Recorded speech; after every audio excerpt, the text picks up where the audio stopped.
Advisory जारी की गई है और ये एडवाइजरी उन तबों के लिए जो मुख्तलिफ हिस्सों के अंदर ट्रांसपोर्टेशन का हिस्सा हैं। सयाहों के साथ साथ टैक्सी यूनियंस के लिए ताज़ा एडवाइजरी हुकाम की जानिब से जारी की गई है, जिसमें कहा गया कि अगर ऑल इंडिया परमिट हो या जम्मू कश्मीर का परमिट हो, इसमें रुकावट या किसी किस्म की कोई पाबंदी इनके ऊपर नहीं हो। महकमा ट्रैफिक की तरफ से एडवाइजरी जारी कर दी गई है और यह एडवाइजरी तब जारी कर दी गई है जब सयाहत की दस्तक सूबा कश्मीर और सूबा जम्मू के अंदर आ रही है। और ये बताया जा रहा है कि एडवाइजरी के अंदर जो भी ऑल इंडिया परमिट वाली गाड़ियां हैं उन्हें किसी भी तरीके से जम्मू या श्रीनगर के अंदर तंग ना किया जाए। टैक्सी ऑपरेटर्स, टूर ऑपरेटर्स या कुछ निजी लोगों की तरफ से लगातार इन गाड़ियों को रोका जा रहा है और इन्हें तंग किया जाता है और ये कहा जा रहा है कि आप यहाँ पर सयाहों को उतारें, इसके बाद हम अपनी गाड़ियों में उन्हें लेके जाएंगे, जिसकी वजह से सयाहों को भी बुरा असर, सयाहत पर बुरा असर पड़ रहा है और सयाह भी गोनागू मुश्किलात से दो चार हो रहे हैं। इसका निपटारा करने के लिए एडवाइजरी जारी कर दी गई है और इस अंदर महकमा ट्रैफिक, डिपार्टमेंट ऑफ ट्रैफिक की तरफ से बाज़ाब्ता तौर पर यह साफ कर दिया गया कि ऑल इंडिया परमिट वाली गाड़ियां जितनी भी हैं उन्हें किसी भी तरीके से तंग नहीं किया जाएगा और जो भी लोग इस तरीके की कार्रवाई करेंगे उनके खिलाफ ज़ाब्ते की कार्रवाई की जाएगी। जब ये इतला और खबर हम आपको बता रहे हैं तो इसका रिएक्शन भी कहीं ना कहीं को मिल रहा है। मुख्तलिफ टूर ऑपरेटर्स का मानना है कि यह उनके खिलाफ एक साजिश है, ताहम सरकार का मानना है कि कानून की बालादस्ती होगी और किसी को भी कानून अपने हाथ में लेने की इजाजत नहीं होगी। आकिब डार इस वक्त हमारे साथ ज्वाइन कर चुके हैं। आकिब, एडवाइजरी जारी रात देर गई हुई और कल से हम देख रहे हैं कि यूनियन ऑपरेटर्स, कैब ड्राइवर जो हैं वो तजब्जुब के शिकार हैं और उनका मानना है कि उनके खिलाफ ये साजिशें हो रही हैं। क्या कुछ पूरी खबर है? महकमा की तरफ से क्या एडवाइजरी जारी कर दी गई है? कल शाम को जो है एडवाइजरी जारी की गई है। जितने भी यहाँ पे ट्रैफिक डिपार्टमेंट, ट्रांसपोर्ट डिपार्टमेंट ने एडवाइजरी जारी की, जितने भी यहाँ पे कैब से या जितने भी यहाँ पे यूनियंस है उनको बताया गया कि जितने भी यहाँ पे ऑल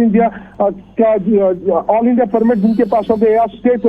परमिट जिनके पास होगा उनको कहीं पे रोका नहीं जाएगा। लेकिन सेंट्रल मोटर व्हीकल रूल को एक अमेंडमेंट हुआ, पिछले साल भी अमेंडमेंट हुए, जिसमें बाज़ाब्ता तौर ये कहा गया कि कहीं पे किसी भी गाड़ी को नहीं रोका जा सकता चाहे वो भी स्टेट में जाए। हालांकि उसमें शर्त यह भी रखी गई है कि आप जो है 8 साल तक उसकी लाइफ होनी चाहिए उस स्टेट में, अगर वो चला रहा है तो 8 साल तक उसकी लाइफ होनी चाहिए और 39 की सीटिंग कैपेसिटी उसको होनी चाहिए, तब जाके वो वहां पे चला सकता है और कहीं पे भी वो चला सकता है। हालांकि मैं आपको बताऊं कि इस एडवाइजरी में यह भी साफ तौर वाज़ेह किया गया है कि आप जो है चाहे गुलमर्ग हो, पहलगाम हो, सोनमर्ग, जितने भी यहाँ पे सयाहती मुकाम है वहां पे ये मसले पैदा होते हैं, क्योंकि यहाँ पे जो ड्राइवर्स बाहर से आते हैं तो वो डायरेक्ट जो इन स्पॉट्स पे जाते हैं और वहाँ पे जितना भी उनके पास ग्रुप होता है वो डायरेक्ट इन स्पॉट पे उसको ले जाते हैं। यहाँ के जो लोकल वेंडर्स है, यहाँ पे जो कैब ड्राइवर्स हैं वो कहीं ना कहीं ऐतराज जताते हैं कि हम जी इसमें हमें मुदाखलत करने की जरूरत है, हम यहाँ पे इनको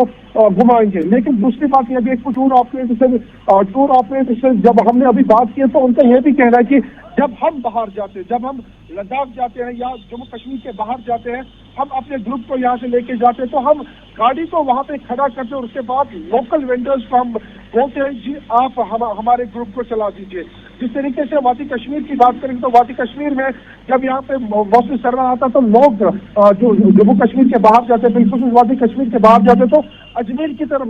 लोग रुख करना शुरू करते हैं, तो वहाँ पे लोग ज्यादातर बसेस में। आकिब, आपकी आवाज थोड़ी कम आ रही है, बहुत शुक्रिया। ऑडियो बड़ा खराब है जी, आपको रोक रहा हूँ। आकिब, कोशिश करेंगे कि अगर थोड़ी देर में आपके साथ राब्ता बहाल हुआ तो इस बड़ी खबर पर बात करेंगे, क्योंकि ट्रांसपोर्टर्स का ये मानना है कि हम जब जम्मू कश्मीर से बाहर जाते हैं तो बाहर जो टूर एंड पर उनके लोग होते हैं, ऑपरेटर्स होते हैं, हम उनके साथ कोऑर्डिनेट करके उनको भी मौके हैं, लेकिन यहाँ आते हुए इसको एक तरफा चलाया जा रहा है। ये टूर एंड टैक्सी ऑपरेटर्स एक तरफ से कह रहे हैं, लेकिन सरकार का मानना है कि ऑल इंडिया परमिट है, इसलिए कोई भी गाड़ी पर भी आ सकती है, वो अपना टैक्स दे सकती है और तकरीबन 8 से 9 पॉइंट्स कहे गए हैं कि किस तरीके से गाड़ी आएगी, इंटीरियर उस गाड़ी का कैसा होना चाहिए, एक्सटर्नल डायमेंशंस गाड़ी के क्या होना चाहिए, सयाह जो आएंगे आएंगे वो किस तरीके से आएंगे, तकरीबन 8 से 10 पॉइंट से क्लियर कर दिए गए हैं। लेकिन आगे बड़ा इंपॉर्टेंट सवाल ये है, जिस तरीके से लोकल टूर ऑपरेटर्स या टैक्सी ऑपरेटर्स ये बता रहे हैं कि देखिए हम बाहर जाते हैं और मकामी तौर पर वहां के ऑपरेटर्स के साथ मिलकर काम करते हैं,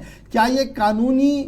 है या वो अपने एंड पर ये कर रहे हैं? क्योंकि सरकार का मानना है कि law will take its own course, अगर इस तरीके से भी किसी ने यहाँ पर रोकने की कोशिश की गई तो कार्रवाई की जाएगी। क्योंकि आगे हमने देखना कि अमरनाथ यात्रा है, आगे हम देखेंगे तो टूरिस्ट फ्लो और ज़्यादा बढ़ेगा। और उस बीच ये जो अभी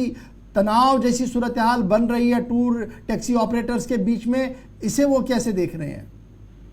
बिल्कुल गवर, मैंने पहले ही अर्ज किया है कि सेंट्रल मोटर व्हीकल रूल को एक अमेंडमेंट हुई है पिछले साल ही, जिसमें बताया गया कि आपको किसी भी चीज की जरूरत नहीं पड़ेगी, जिसके पास भी चाहे स्टेट का परमिट हो या ऑल इंडिया परमिट हो वो कहीं भी जा सकता है,